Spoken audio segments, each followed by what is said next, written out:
Welcome to Dysfunctionally Yours, the podcast where we embrace the chaos, laugh through the struggles, and find hope on the other side of trauma. I'm your host, Brittany, and if you've ever felt like your life was a beautifully messy roller coaster of dysfunction, trust me, you're in good company. Here, we'll have real, raw, and sometimes ridiculous conversations about mental health, relationships, and healing, because let's be honest, life isn't always pretty, but that doesn't mean we can't come out of it stronger and maybe even smiling. So grab a cup of coffee or a glass of bubbles, and let's navigate this wild journey together, dysfunctionally, but never alone.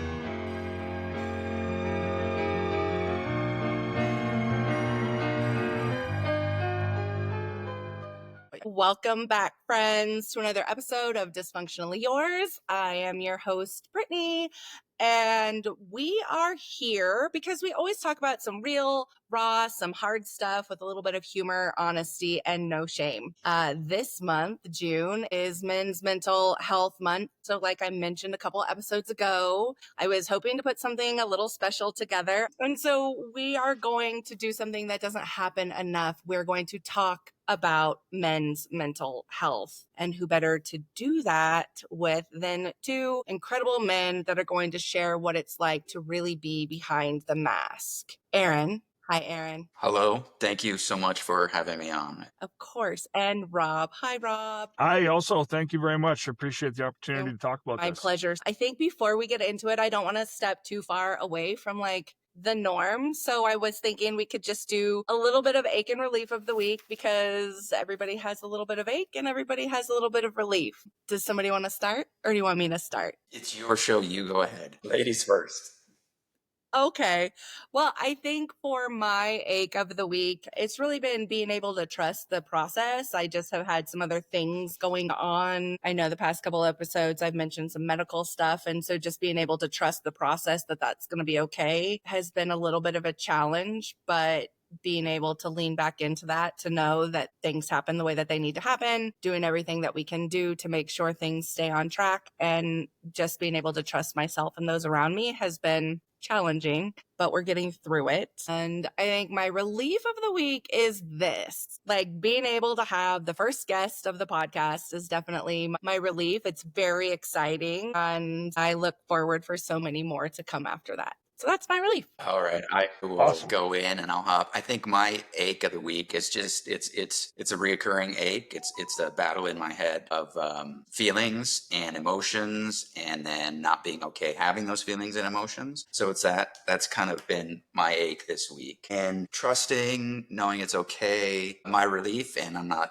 This is cheesy, but I'm going to jump on. I think this is a relief for me to be able to discuss my mental health and share. And it's very cathartic for me. So thank you for being my relief. Yay, I'm excited. All right. So I had to think about this because as I was driving today, I was listening to some of your podcasts and I picked up some really cool stuff out of it. My ache this week has been, and we just briefly spoke about it, I have a friend who lost his son in a tragic accident 3 years ago, and it happened over Father's Day weekend. And so this last weekend, my ache has been seeing his grief, and I'm an empath, so I understand what he's going through. So that's been my ache. And my relief this week is that I am currently in Blairmore, BC, on my way out to a golf trip for that man's son. So that's my relief. But I got to tell you, on top of that, my relief was a line that I got out of your podcast, and it kind of affected me a little bit more than I wanted it to, but I think it's perfect for this, and that's to give yourself space and the grace in yourself. So to you, I thank you. Thank you. Sometimes I wonder if I'm just talking to myself, so I'm glad it resonated somewhere. It did. It certainly did. I use grace all the time. So when I heard it in that particular podcast, I was like, okay, this really resonates. And then the space, that's one thing that I do as one of my coping mechanisms, is to give myself some space and relax and do my breathing exercises and everything else so that I can go back and go, okay, now let's think about this with a clearer mind. So you're doing this golf tournament for your friend's son, and that's really exciting to be able to show honor to our loved ones that have passed. So that's exciting. Certainly. It's exciting, and it's been, I'll say it's been slightly transformational. My buddy who lost his son is an ex-alcoholic, great guy, but really, really intense. Craig, if you're going to watch this, I love you. But to go through something like they did. And it wasn't just his son. He lost his girlfriend at the same time. It was tragedy in the fact that it completely can be avoided. It was a tragedy in the fact that in Canada here, our laws are total shit. And this man literally murdered two young children, well, not young children, 21-year-old kids, and got 7 years total.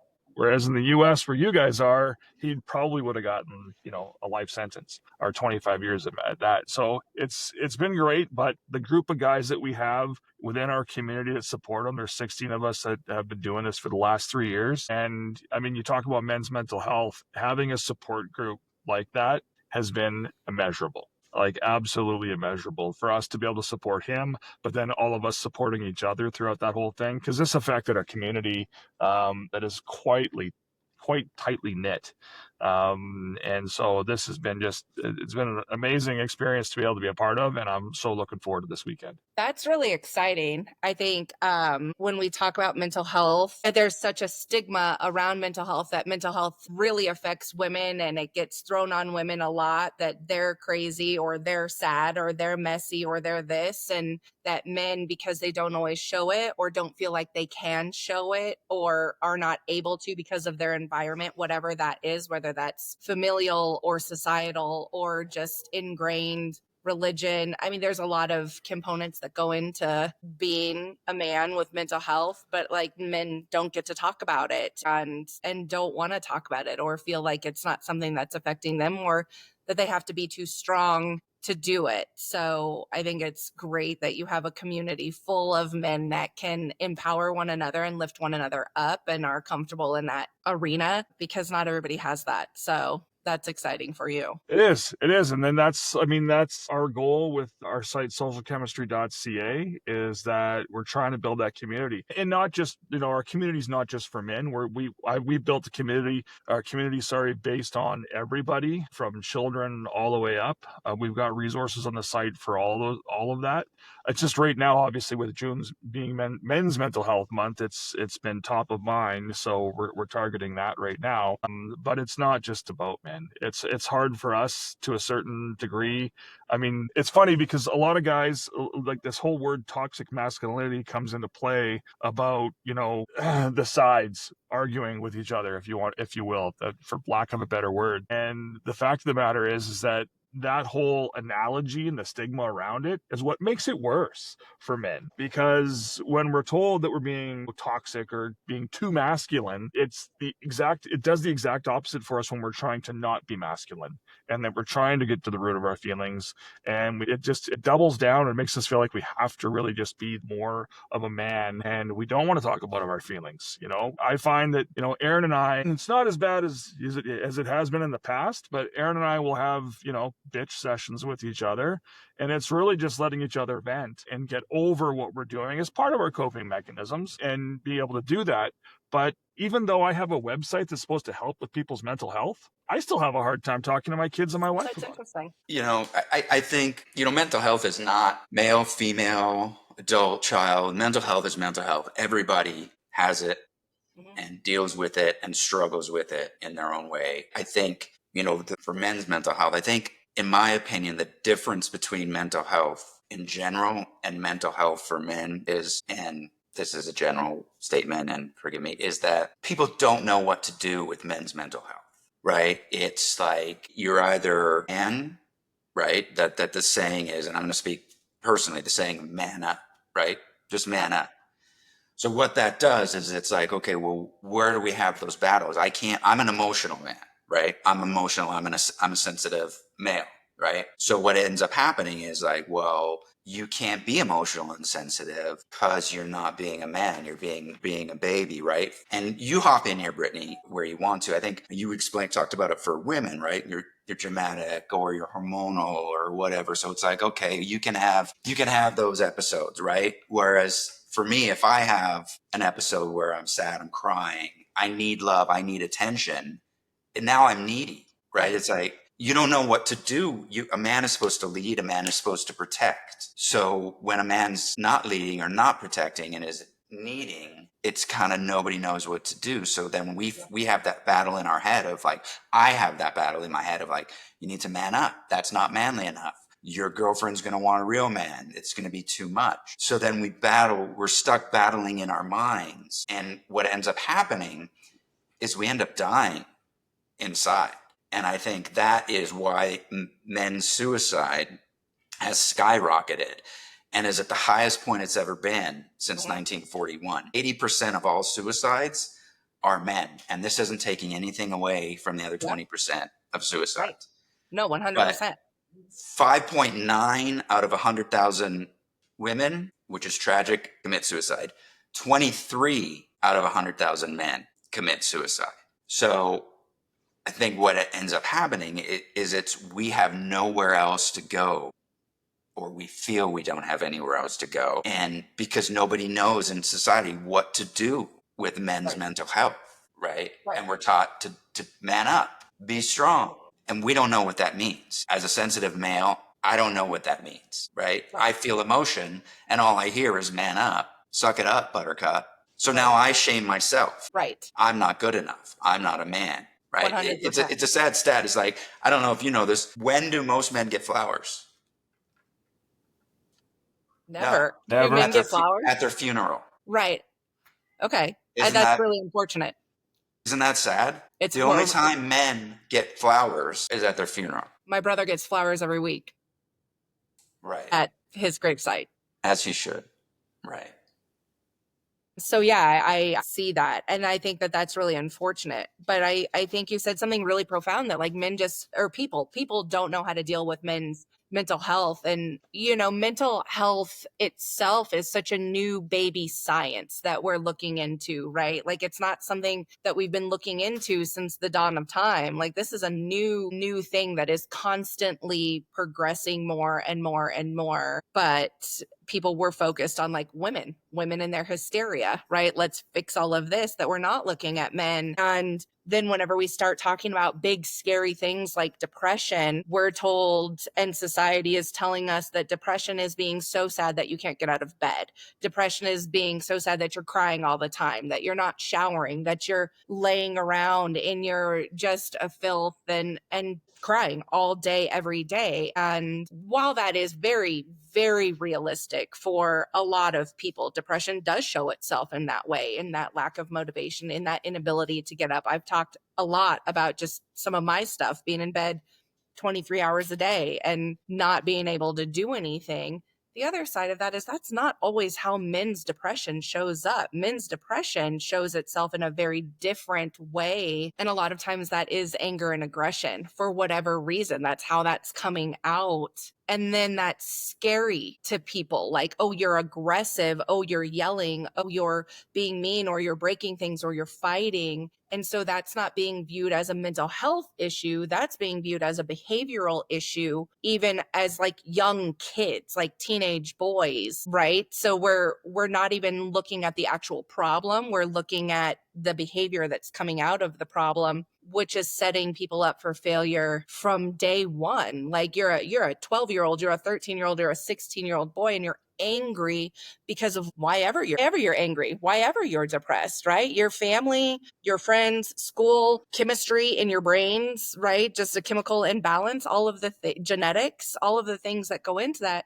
But you're over here punching walls. So now you're suspended until you can behave yourself. And nobody is saying why. And nobody is giving this platform to be like, what's happening behind why you punched a wall. Right. And then what does that do to that 12-year-old to start a progression in life that teaches that 12-year-old, you're not good enough, you're bad, right? And that's the narrative that now that 12-year-old has in their head for the rest of their life. Absolutely. Right? We got to look at, there's only two emotions that cause reactions, fear and hurt, right? That's it. So if somebody's angry, they're either afraid of something or they're either feeling hurt.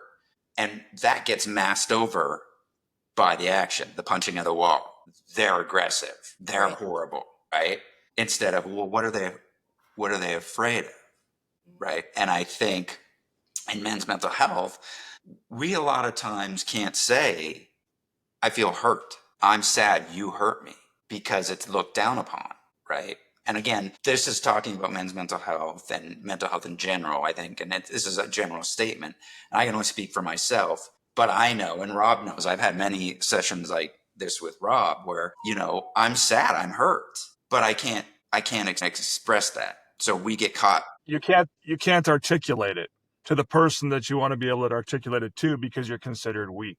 I think you had mentioned it, Britt, when it starts at a younger age, when we talk about, the mental health side of things, it's not awesome as far as support. Now, I can't speak to the support that, the US has. I can look at what, I can speak on the Canadian, contextually, it sucks up here.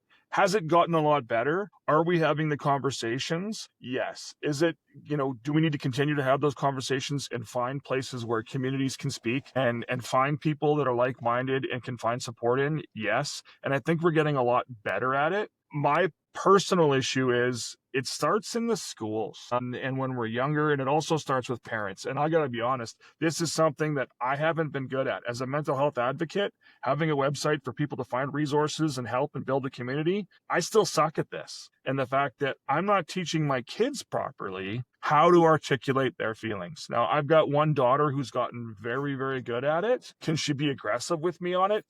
But she's called me out. When I first started the site, she called me out and said, "Who do you think you are? How dare you? Feel that. Come up with something like this." And Aaron will know exactly which daughter I'm talking about right now. And it's one of those things where we had a massive battle after I launched this. And she was like, "You don't have the right to talk about this stuff." And I was like, wow, from a female perspective coming to a male, Dad, you did a shitty job raising me, and the fact that I have these mental health issues now, and how am I supposed to deal with them? And the truth of the matter is that the site was built to help her and me and, other people, because we're finding hard ways to articulate what we want. So if you can find resources that help with your coping mechanisms or help build coping mechanisms, I think it's getting a lot better. But at a younger age, I think as a society, we're doing a poor job of educating our children on how to be able to articulate their feelings and not belittling them or judging them for those feelings. And I think that's where it needs to start. I agree. And I have to laugh as you talk about your daughter, because I've been a mental health advocate for a long time. I work in mental health. I do a lot of this is what I do. And there are many, many times where my kids could come back to me and be like, "You fucked up. What are you doing? How did you do this?" There would be times where I'd come home and they'd be like, "Don't therapize me. You are not at work anymore. You cannot talk to me like this." And I'm like, "But these things matter. Yes, let's talk about this." And the other side of that is my kids are both so different. I have 2 boys. I'm surrounded by males. I have all male cousins. I have 2 sons. I have 2 brothers. So it's me, lone wolf girl in this family. And so I'm surrounded by all of these men that, that's all I kind of know to be true. And so I think that weighed a lot on me as a kid as well, right? You're surrounded by all of these boys, and the boys are tough. Boys don't talk about this. Boys don't complain. So there I am also being tough, and who am I going to complain to? A boy? My cousins are just going to push me off my dirt bike and be like, "Get up, stop crying." They're like, "Let me tackle you again if you didn't like it the first time." It's not, so that's been a process as well. But both my kids are so different. And so one very similar to me, and he will talk and talk and talk and talk through his things. And even when he was little, he was able to be like, "I don't know how I feel, but I feel some kind of way." And I took this as a win. I will take that. You have now articulated that something feels off inside of you. Great. I'm killing it over here as a mom, because I gave you the space to feel safe enough to articulate something, and we can move past that. My little one, he's not little, he's 23 now, but my little one comes along and he's much more introverted and doesn't want to talk, and he doesn't want to share his feelings, and he doesn't want to do anything. And so he wants to go to his room. He wants to process all of this internally. Well, for somebody like me, isolating yourself and processing internally, that's scary. What are you doing? What's happening in your brain? If I don't know what you're thinking, is it a bad thing? And so the amount of times I would go to this little boy and be like, "Okay, I hear that you want to be alone, but if you're planning on killing yourself, will you let me know?" How is that the stretch you take? Maybe you just had a bad day, but I'm in your room being like, "But if you're planning on killing yourself, let me know." Do I think that I'm doing something great to give my kids this space to at least come to me? Yeah. And in other ways, are they also very angry about how I processed some of that with them and pushed so much of this on them? Yeah. I don't know that there's a science to that, right? Every person is different. Every human is different. Kids need different things. And then we as parents project a little bit or a lot onto our kids. There was a word that you said in that whole thing that I think encapsulates everything is safety, right? As long as we can make people, kids, men, women, feel safe that if they want to come, they can. Everybody internalizes differently, deals with the feelings. They get a feeling, they want to internalize it, work it out, and then they can.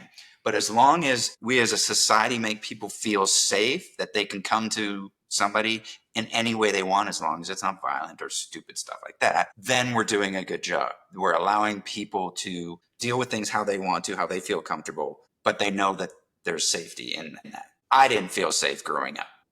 Same. I didn't feel safe in past relationships of expressing how I felt, right? But I feel safe in my current relationship, right? She's lovely. She is. She's wonderful. And that's made a big difference. And Rob, I'll let you speak. And then if we can, for some of the viewers, maybe, I think this is all wonderful and kumbaya and lovely, but I think we maybe want to get into the meat and potatoes of Rob's attempt, yours, which I know is a big thing, and then my idealizations, just to help people maybe that have been there too and feel bad about it. So Rob, go ahead, I'll let you say what you're going to say. Well, though, actually, so that's a good jumping point for what I was going to talk about, because I was curious with Brittany. I mean, we've both tried to commit suicide. I All think of us you've have, had Rob. You just did one more attempt. Drop that right there. What's that? I'll punch you in the face. Sorry. Pisses me off. Just didn't tell me. But anyways, I have a giant group of kids walking towards me now. I'm bawling in my truck. What I was going to ask was that we've attempted suicide. Obviously, our families and our children know of our attempts. You talk about it vocally. Obviously, I talk about it vocally. Have you ever had a sense of guilt when your kids have gone through some depressive episodes or have spoken to you about how they feel, and they sometimes, you ever felt like you've been manipulated because of it? Like they try to use your emotions, like, well, you tried to commit suicide and this is where I'm at, so you need to help me.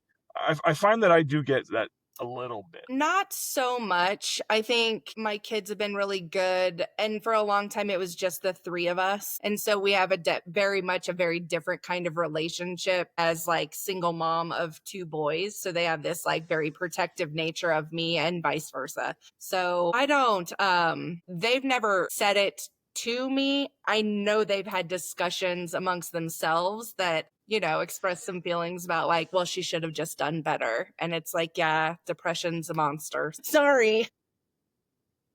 Yeah.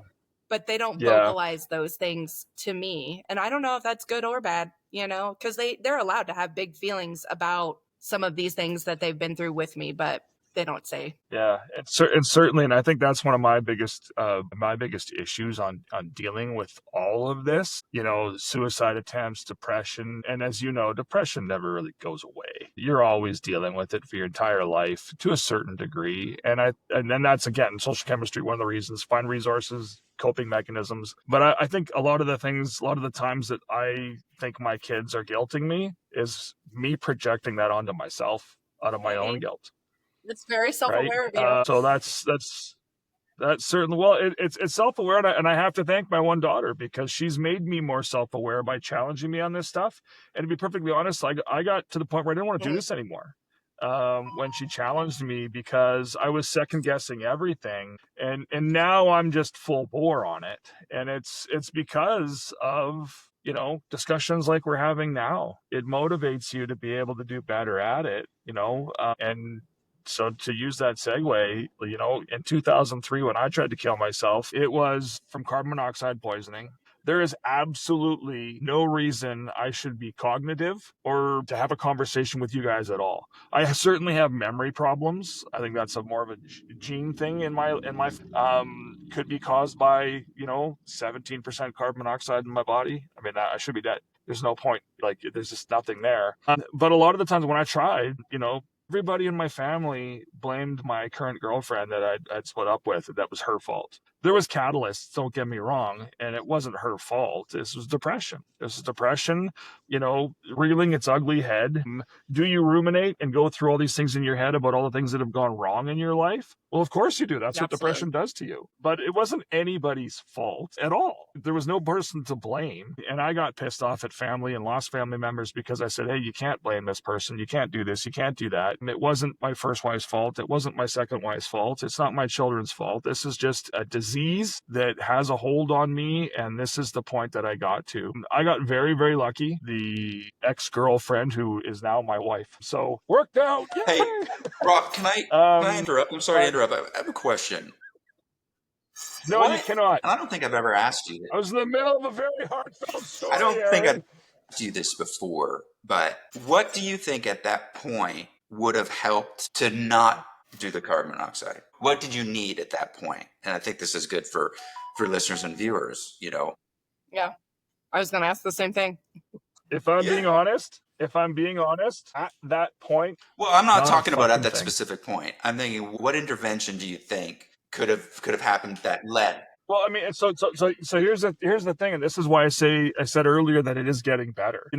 At that time, there was absolutely no resources available. Then there was no podcast back then. There was no apps to find. I really like using the Pi app. Now everybody just uses, an AI tool for it now to have conversations. If they don't have people that they can talk to, you can literally, and I know I've shared this with Aaron before, the Pi app, PI, is a really good therapy app. Like just to have a conversation back and forth. It is rudimentary and basic at best. And it's the exact same things you're expecting to hear. Well, you know why it works so much? It really, really Sorry works. to interrupt. You know why it works so much? And I think this is just what we talked about earlier, Brittany. It's going to be raw, real conversation. I think why it works so well is because it's a venting tool. It's a tool for me personally where I could say what I'm feeling and get an answer without any judgment. Yeah. 100%. And that's 100%. shown to be something that works. Like even like I used to work for Trevor Project, and what I did for Trevor Project was I worked in their texting department. And so people would just text. You could just text. You didn't even have to talk to a person, right? And there was a person on the other side of that would just text back. And sometimes you just need to be validated in your stuff. I'm having this hard time. I had a scary day at school, and to have a person that's not going to judge you say, that sounds like a really difficult day. What do you feel like you need right now? And your family who's emotionally invested in you, and your and your friends and all of the people aren't always able to separate the them from the you to be able to remove that, to say, what do you need right now? Because then it's like, what did I do wrong? Why are you mad at me? Why didn't I do that? And it's like, it's not about you, bro. Like sometimes it's really just about me, us as individuals. So but I feel that, Rob. Like, I think, having lost my brother to suicide, and hair in my eye, having lost my brother to suicide. I don't have that problem. I see that. Just a personal problem over here. I got you. That sounds like a personal problem, Brittany. Yeah, truly. And I found my brother, and I was here with my brother every single day. And I saw my brother 2 hours before he took his life. So like I was just there. And that would have been very easy to walk away from, to be like, why didn't I do enough? But to what Rob had said, like, what do you need in this moment? There wasn't a thing I could have done in that moment, because this was a decision that he had really, really made. And I did everything that I could aside from locking him in the hospital, which I can't do because he's a grown up, and we can't do that to people. It's hard. We're at the point in Alberta now where we can actually do that. More for addiction, where family members can put addictive personalities and people with serious addiction problems into facilities, which is great. Because, if we're going to talk about the root problems of addiction, well, we all know that's mental health. Absolutely.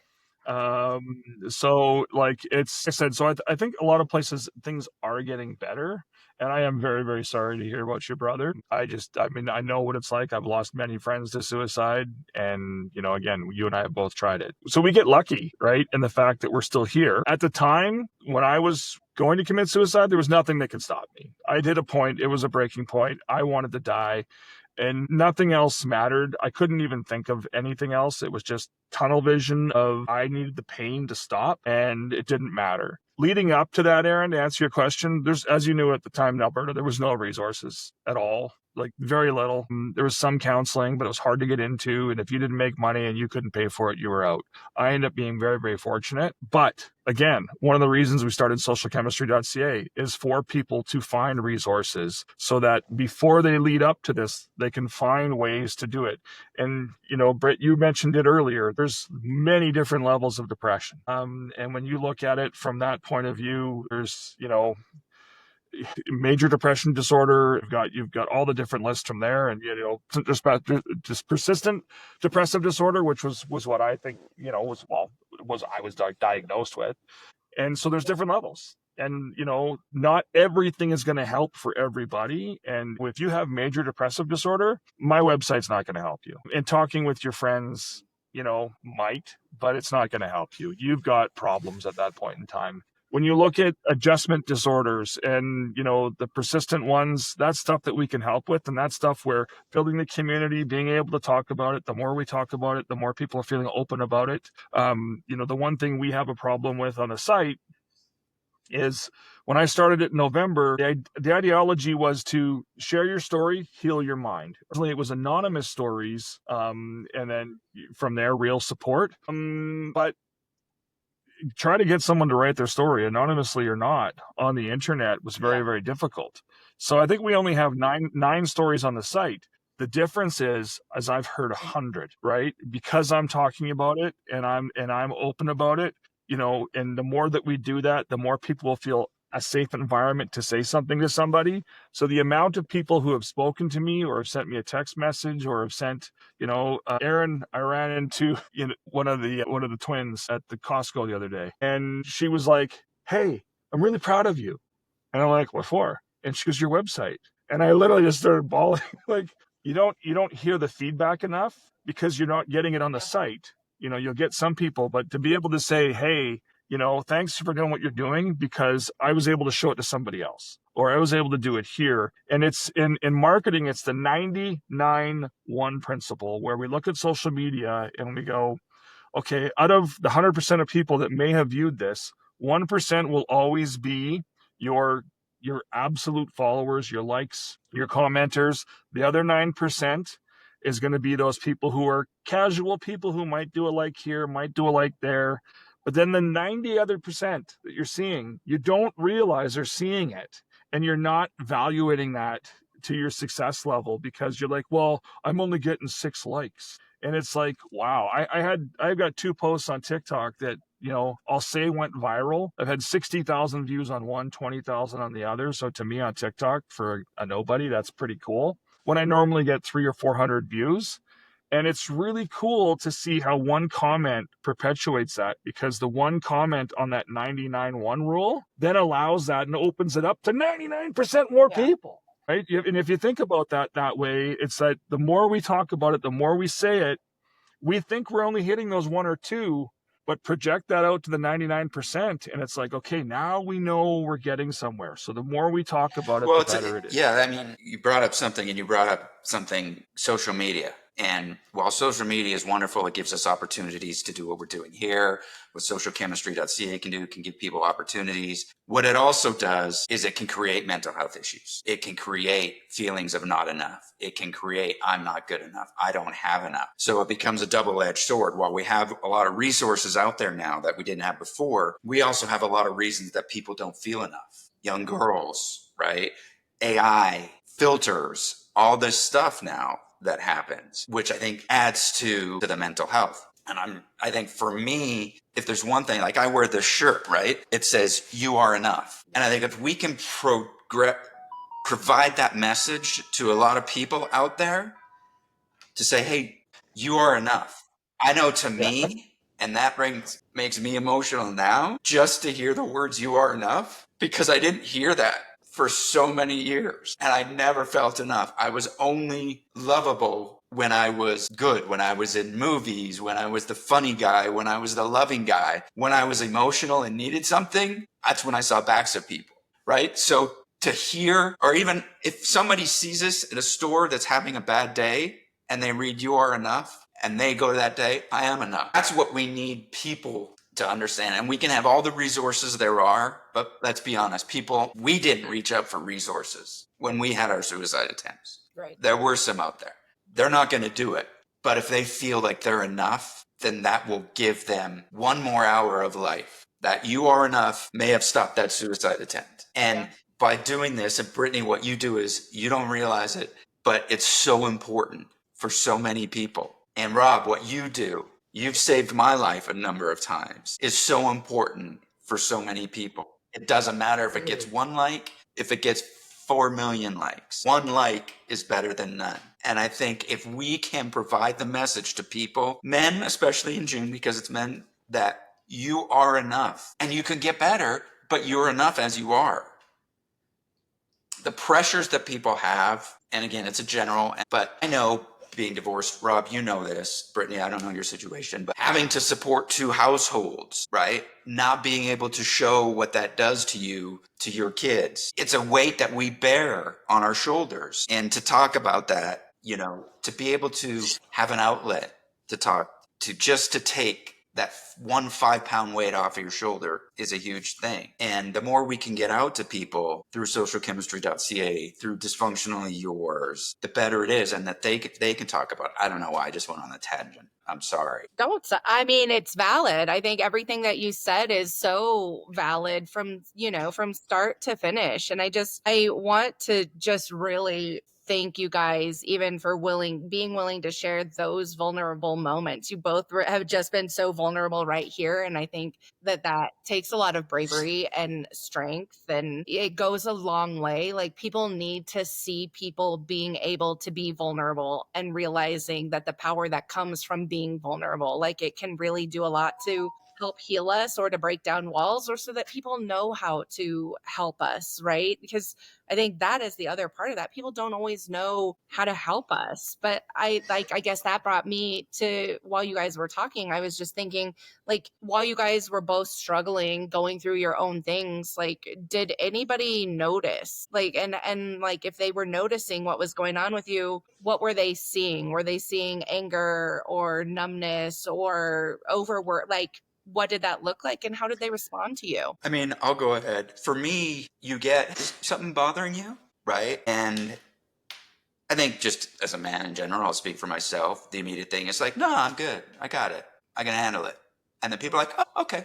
Well, if you need to talk, let me know. And then you talk, and what I'll do is I'll give a little bit and then look and read, right? I think men being vulnerable, you're an exception and there are exceptions, but I think men being vulnerable in general, people have no idea what to do with. Yes. So immediately they kind of, and to no fault of their own, they go, and then what we see is we internalize that as a judgment. And so we immediately go, forget it. I can't talk about it. Mm-hmm. Right? So I think to answer your question is, what can people do is they can try to understand the vulnerability.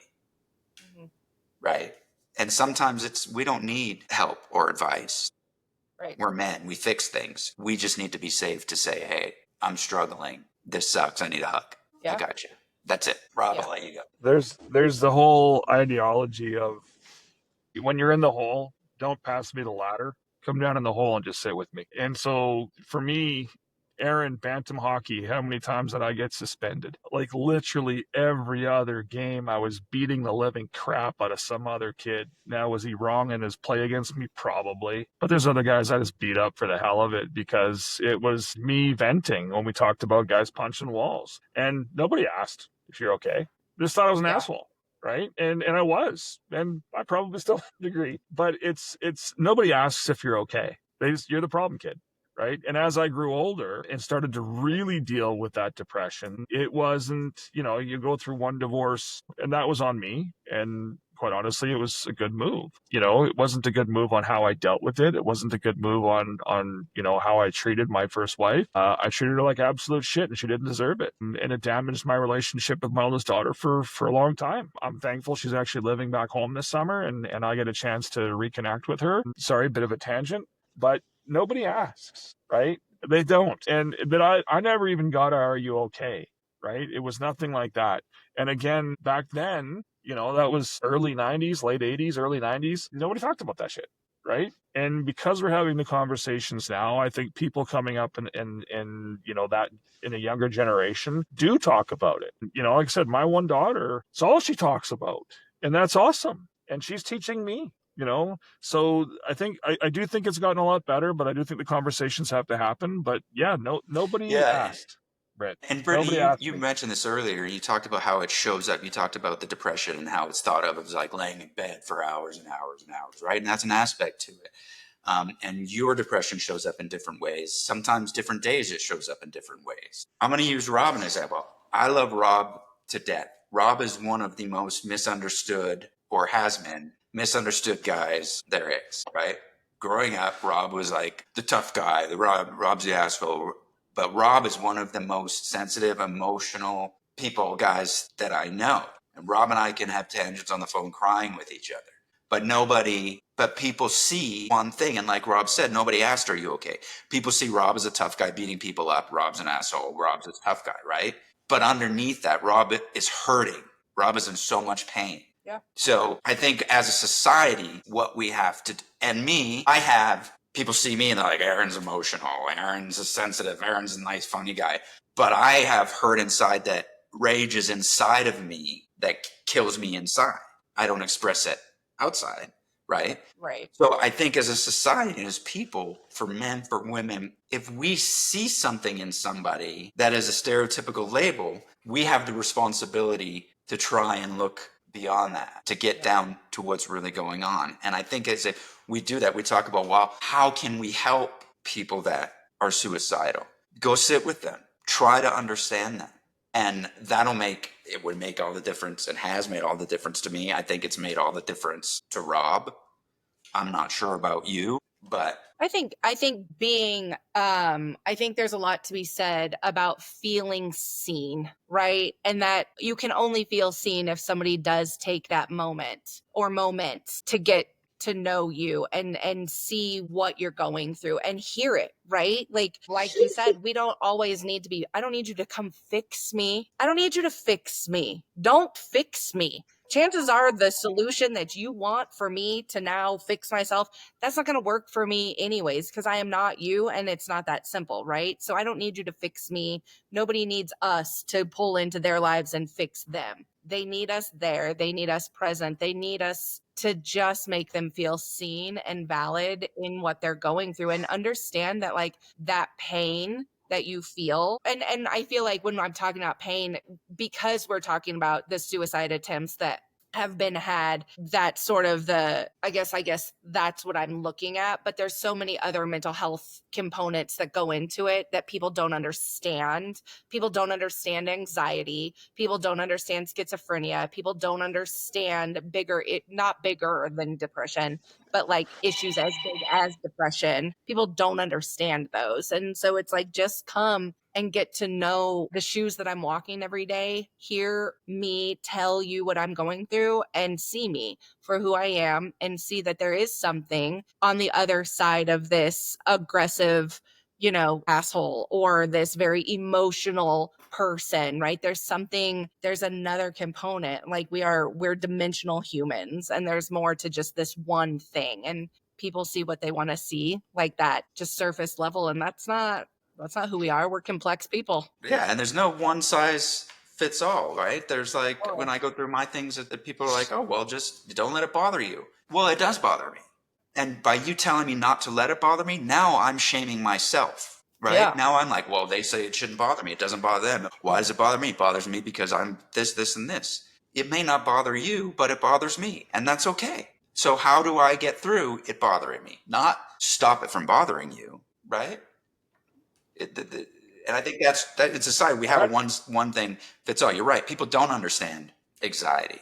They don't understand it in men. They don't understand it in women. They don't understand depression. They don't understand sadness, emotions. Can I ask a question? No, you can't. To both of you? No, absolutely. Aaron and I talked in the past, and given, your platform and what you do for a living, I'm really curious. I've had some help from a company called Vendo Media here in Canada, where when I launched, they gave me a bunch of billboards across Canada, and they've offered to do it again, which is absolutely awesome. I have to change my messaging so I can get something a little bit better, a little more concrete, and get some more traction on the site. As a marketing guy, you think I'd know it better on the first time. I was just so excited. But so you get support from different people where I never expected it. And through this whole networking thing that I got associated with, the gentleman said, "Hey, you should go on this podcast. I'm going to introduce you." And he introduced me to this lady, and she didn't have a lot of followers, and I didn't care. It didn't matter to me. I just liked getting the word out. And when I explained to her my process and what my understanding was of happy compared to, how I cope and my coping mechanism, her podcast is about joy, and they use the word happy all the time. And so I'm curious to hear your opinions, because I don't believe in the word happy. Because I think ego gets in the way of the word happy, and that no matter what we do as a society, we can always be happier. And I think that's what society's put on us. So my mental block on being happy is that, obviously, if you look at the Webster's dictionary, the definition of happy, it's content, right?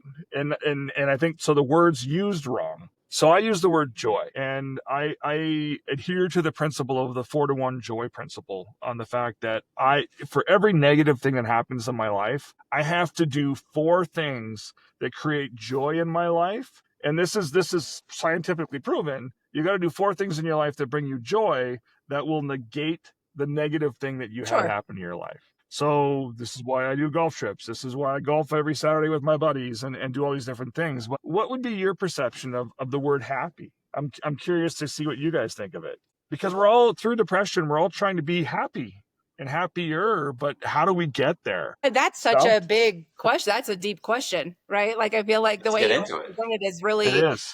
That's a big one, because I would say I wake up like anybody that spends any amount of time with me knows, if somebody's like, "Hey, how are you today?" Happy to be here.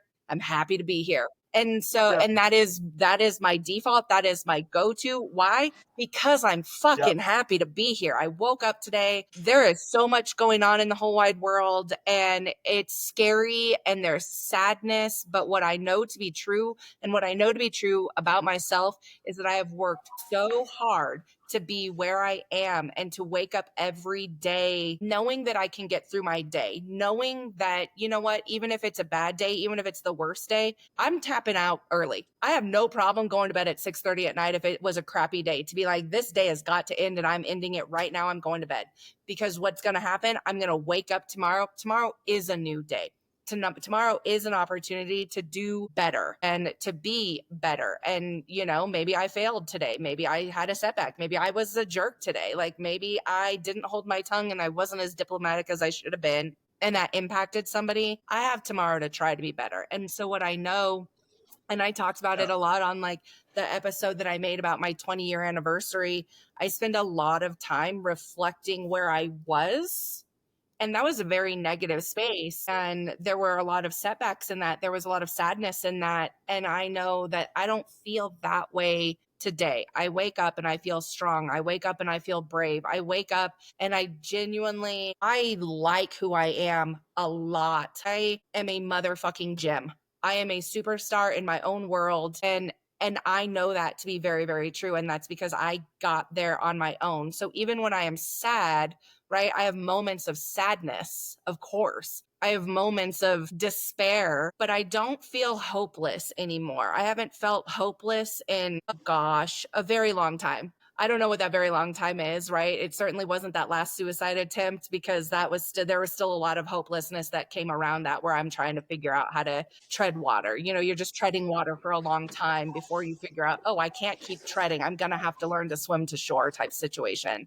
But I wake up and I am happy. And that happiness isn't this like, it's because everything is perfect and sunshine and rainbows, but I'm happy because I feel love and I feel support and I feel, like I said, I feel strong and I feel brave and I know what my resources are and I know myself a lot better than I did then, to be able to be like, you know what, Brittany, you're gonna you're going to be able to get through this. Like I found my brother after he ended his life. I was the one that found him. And I remember sitting crime scene in, right? Because they crime scene in the scene to make sure that it's not something nefarious. And so I remember just being trapped in with all of these police in a crime scene tape all over the place, knowing that my brother's in the other room. And I looked at the special advocate, like the victim's advocate that showed up at the house. And I finally, I was so calm at that point. And this ebbed and flowed, right? This wasn't this immediate, like, I'm okay, right? I was hysterical. I was angry. I remember yelling at the police because they kept asking me the same question. And I finally was just like, can you all come in one room right now in this living room? I'm going to tell this story one more time. I'm not talking to anybody else after this. And then I remember talking to this victim's advocate lady, and she goes, what do you do for work?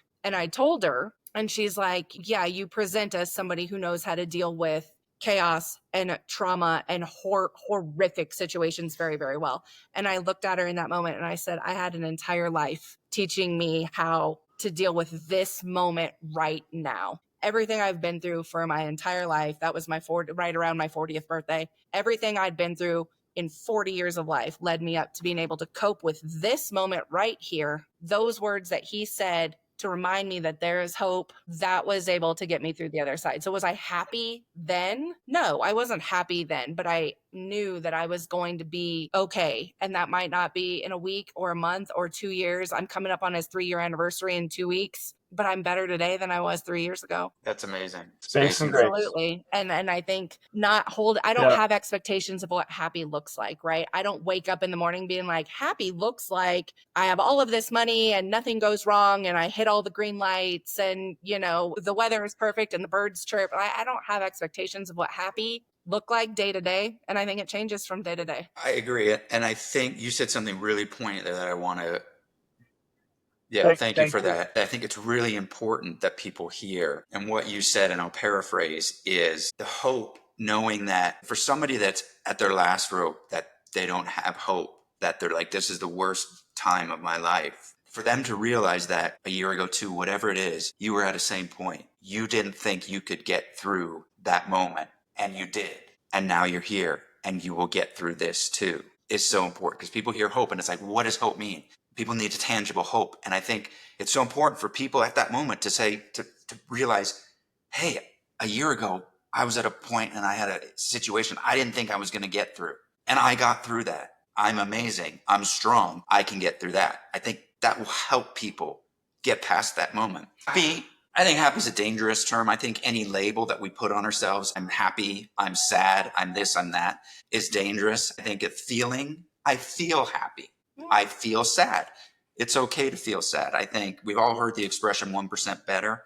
And that's how I try and live my life, is that I'm going to be 1% better than I was an hour ago, than I was yesterday. If we strive to be 1% better each day, we're 365% better at the end of the year. So there's times I'm going to feel ecstatic and happy. And there's times I'm going to feel sad, and that's okay. So I like what you said, Rob, about, for every bad moment, find joy, something that gives you joy. Because in every bad moment we have, we can sure as heck look for a good, joyful moment somewhere. And so that's why I wanted to ask the question, because when she came back to me and was like, well, that's not joy.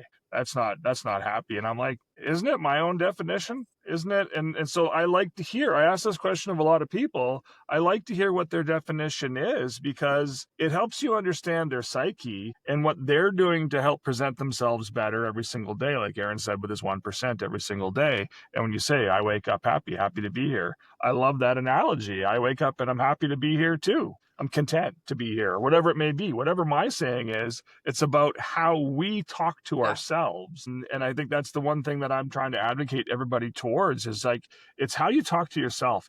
Every negative thing you say to yourself gets ingrained into you, and it literally psychologically sets in. And so now you present that. And so manifesting is such a huge thing for me these days, especially golfing. As I'm listening to your podcast driving today, all I'm thinking about is a golf course I've only played once in my life, and I'm trying to remember every hole about how I'm going to hit it, because I find I play much better this year when I manifest simple things like that. Now, if you can manifest your golf shot, or if you can manifest stupid little things about walking into work or driving into work and not getting mad at people on the road, whatever it may be, stupid little things like that. Imagine how you can manifest what your life can look like if you use that power, right? And I'm not, I know some of you guys are, but I'm not a religious person. I'm an energy guy, and the amount of energy I put in the world is what's going to come back to me.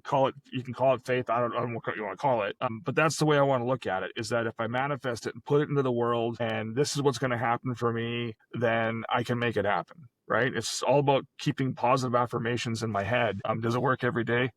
No. Right. But you just got to keep trying, right? So I like asking people that question because it just gives me so much insight into their lives and how they, project themselves into it.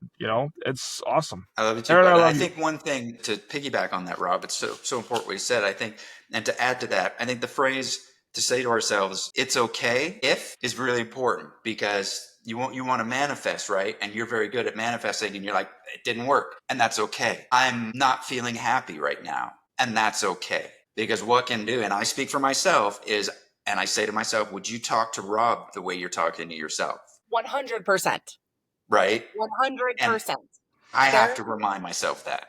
Yes. There was a book my therapist told me to read a long time ago called The Untethered Soul. And I think it's chapter 2. Like, there is a chapter in there that specifically focuses on like that internal dialogue that's going on in your head 24/7 while you're sitting there watching a movie, while you're running errands, while you're sitting here doing this, waiting for the other person to finish talking, right? There's something going on in your brain telling you this. And if you took those words out of your brain and sat them next to you, like a person sitting on the couch watching TV next to you, and they were talking over this movie, saying the things that you tell yourself, I'm not good enough. I sucked at golf today. I failed in that meeting. I fucked up. Everybody's mad at me. Everybody hates me. You're too fat. You're too skinny. You're too sensitive. You're too much of an asshole. If you had that person sitting there next to you saying those things to you, would you look at that person and be like, you're right?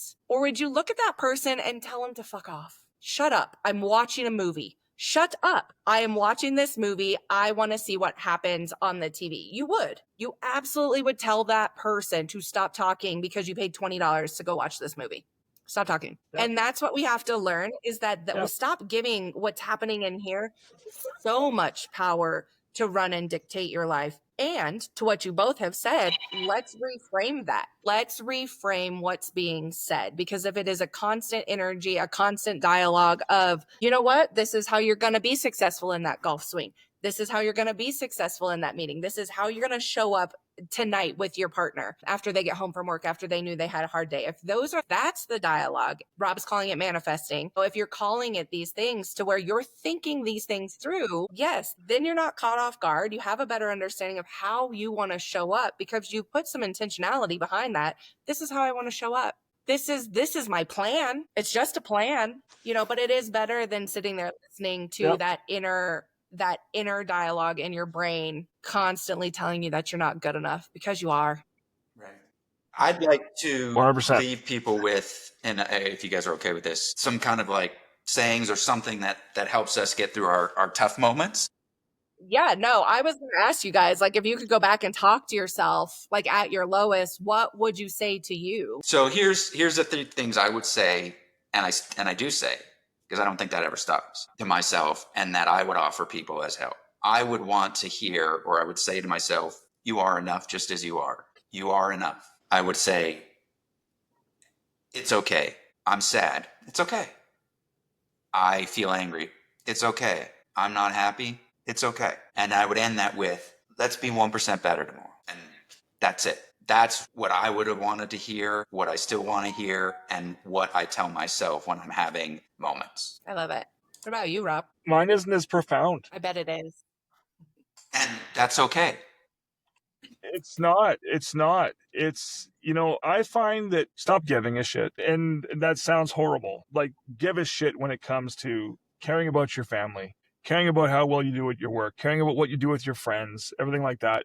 But for the stuff that doesn't matter, stop giving a shit. Stop giving it time. Stop giving it your attention. There's things that you can't fix. And why are you giving it your attention? And, Aaron, you'll know who I'm talking about. One of my biggest problems when I started the site was I got attacked from a friend that I tried to help. And over that period of time, I gave a 3-strike rule, and he's been through more than anybody else I can possibly imagine has been through.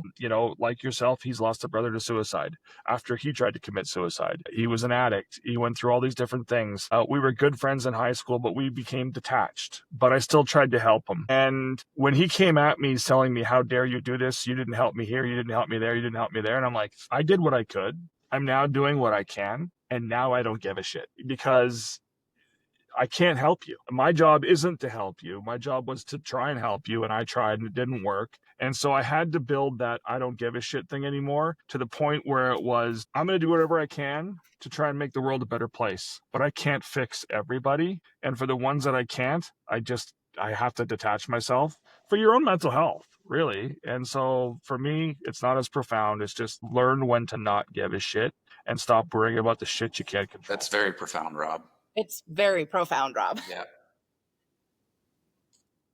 And not so easy to do, right? Like, it's not easy to do. It was incredibly hard to walk away from that man. Incredibly hard. And then everything that came out afterwards, it was incredibly hard on me. And the only way for me to get past that was to detach. But it's not because I don't care about him. It's not because I don't want to see him be successful, but I can't be dragged down when trying to help somebody else. I think friendships are really hard to walk away from for those reasons. So I can understand why that would be very challenging. Exactly. Do you have resources that you could share with all of our friends? You bet. I mean, I've got so many, and it's funny because you talked about the Trevor Project, because I've actually just learned about the Trevor Project last week. So I love that resource. But I mean, on our website, socialchemistry.ca, we've got so many different things. We've broken it down mostly for Canada, but in the US, obviously the Mental Health America has tons of great resources there within their own right. But on our site, the whole idea is to release whatever it is that you're feeling, and then being able to kind of reflect on that and then reconnect with the community that will help support you. And so in that, I've added a bunch of resources to the site that I've used over the years that help me when I'm in a position where I need to pick me up. The one I love the most and the one we see the most hits on our website is our Pick Me Up playlist. So it's a playlist that I have that I've just created and curated over years that are the songs that no matter what headspace I'm in, if I play this song, then all of a sudden, boom, I'm just in a better attitude. So, at our site, we've got the playlists. Now we have one that's being built by the community where people put in their favorite pick-me-up songs. So we've got my own playlists on both Amazon and Spotify. And then we've got a Spotify playlist where the community has started adding songs. And they're like, what about this song? What about that song? And speaking of songs, Aaron's added You Are Enough, which is a great tune, that we've added. I think it was the first song we put on the playlist, wasn't it, Aaron? And then, of course, we have a library where you can find self-help books. Now, I remember from your podcast that I listened to earlier today that, you like to read the self-help books, but sometimes not much of a reader. I'm the same way. So I like to use a product called Headway, which is an app that allows you to listen to books in a condensed version. So I get my self-help books that way. And so that brings us into the apps that we have as well. Tons of different apps on the site itself, podcasts that you can listen to. If I could be ever so humbled to be able to add yours to the site when I get back next week, because I think it would be great for people. So we've got all those different kind of scenarios where it's places you can find it. But then on top of that, just on the Find Help section, we've got urgent care. So in Canada, it's 988 for mental health. You can text 211 or call 211 for mental health where people are, in that zone. You can text Suicide Canada, things like that. Then we break it down. BetterHelp is on our site. We help sponsor them. There's Bridge the Gap, which is a really good tool for kids and for adults to find different resources that can just help them get through those spots. Again, a Kids Help phone. There's, in Alberta, because we're Alberta based, we have, for addicts, we have Recovery Access Alberta, I Recover, a couple different spots. And then in Canada itself, we've got benefits through the Canadian government now that we didn't used to see before. So we give you access to all of those as well. Like tons of great resources. On the US side, we're adding every single week as we find stuff that's, in line with what we're doing in Canada to be able to find new sites for the US. If you can think of anything that you're aware of that works, email me, let me know, and we'll add it to the I'll site. add a couple quick ones there. And boy, Brittany, we should have thought about this, man. We're giving a lot of free sponsorships out there. I know. We should have monetized this, but it's worth it. Rob mentioned pie. I can't recommend it more. It's helped me numbers on that pie. Pie, if you want to sponsor the podcast, pie. That's right, pie. P-I, not peach pie, but pie. Go ahead and sponsor. We got more out there. I'll do two quick books. Don't Believe Everything You Think. It's easy read. It's a great book. Is good. Make Your Bed. Make Your Bed. It's also, you've read that one? That's important. And for anybody out there, make your bed every day. Every day. Every day, make your bed. And it's not because your parents told you to make your bed. It's because it gives you a sense of accomplishment to start your day with. That's been very important to me. And actually, I told my kids about that and had them read the book, and they make their bed. So that's isn't that a Colin Powell thing too? Make your bed. Wasn't that one of his top 5 Yeah, it was. strategies? It was a Navy SEAL that wrote the book and all that. And that was a thing. So those are the resources that personally I've used that have really helped me. I love that. And I appreciate that. I didn't hear social chemistry. That's because you talked about it enough. Okay. But I love that, and I appreciate you guys sharing that and just some of the not so obvious ones, because not everybody's ready for therapy, not everybody's ready to talk about it, but the apps that are out there, to be able to help, and the books and I love the idea of a playlist that helps, right? Because I feel like everybody, maybe not everybody, maybe that's too broad, but we all have a go-to song when we're just not feeling it. I am really a big fan of Mary J. Blige's Just Fine. Like, I turn it on, it makes me happy. I feel so much better after that. And I'm like, oh yes, I can take on the whole wide world today, right now, because I feel better about my life and I feel empowered. So everybody has a song. So I love that. And I love that one's already curated for people to go to and hear, because sometimes it's hard to step outside of like your sad music. My brother's playlist, great music, horrible. It makes me so sad, so to have something on the opposite side. But you know what? Based on that, More Than Words by Extreme. When Aaron and I were in high school, we lost a very good friend, one of my best friends, Jesse Birch. And at his funeral, that was one of the songs that was played. And I'm 51 now, so that's a long time ago. And up until about 2 years ago, not even, probably a year ago, every single time that song comes on, I couldn't help but bawl. And it's on my Pick Me Up playlist now. And the reason is that I've finally gotten to the point where I can grow and let go and know that, I miss him, but that my life is better for him having known him. And so now that song is a song of joy for me now, as opposed to making me cry for 30 plus years, right? So music is such a motivator. It does everything for you. Everybody loves music. So I just thought this was a great way to be able to get people to think about it. Yeah, right? 100%. I love that idea. And my youngest son and my brother both communicate very well through music. Like if they don't have the words to give a feeling to, they will send me a song. And they're just like, listen to these words. And it's like, okay, like I know I love that. I know where we stand. This was a big feeling going on here. And it's helpful. Like sometimes that's how people need to be able to communicate. Somebody else's words do a lot for us. So I think that that's wonderful. On that note, and to wrap this up, and I'll shut up, and to celebrate Men's Mental Health Awareness Month, there's a really great song for people that don't really understand what's going on in the mind of a man. It's by Dax. It's called To Be a Man. And there's the regular version, and then there's a 10-minute mixed version where different men submitted different verses. And it's such a powerful, powerful song, and it will really give you insight into men's mental health and how men feel. So I suggest if anybody wants to help a man in their life that's struggling and they don't know what they're struggling, just listen to the 10-minute version of that song and you'll really get an understanding of what it's like to be a man. I love that. Thank you. Agreed. All right. Well, I just appreciate you guys so much. I thank you for coming on, and actually Erin for continuing to harass me. I know when my podcast first launched, you were like, I have a website, I have a plan, I can do this. And then to come back around for Men's Mental Health Month and advocating for that, I think men need to know that there are other men in the big bad world that are there to advocate. And I appreciate and I'm honored that you wanted to use me to help do that. Thank you for being honest, and that took a lot of strength and vulnerability, and I appreciate that so much. Well, thank you for having this and being vulnerable enough to start this in the first place, Yes. Brittany. And I think what you give to people is really priceless and saves a lot of lives. And it really gives people an outlet and makes people feel not alone. And it gave me the courage to reach out to you. Appreciate that. So thank you for that. And Rob, I love you to death. You Oh, dumb. thank I you. appreciate that. Everybody listening, I challenge you to text a friend, ask them how they're doing, check in with them. Small acts can save lives. New episodes of this come out every Monday on every streaming platform. The YouTube version of this comes out as well every Monday. You can engage with the podcast on YouTube at Dysfunctionally Yours, TikTok at Dysfunctionally Yours, and on Instagram at Dysfunctionally Yours. I will be linking a lot of these resources that Rob and Erin provided in below on the Apple, Spotify transcript. It will be there. You can find it. So reach out. And until next time, don't be afraid to be great. Toodles, poodles, bye.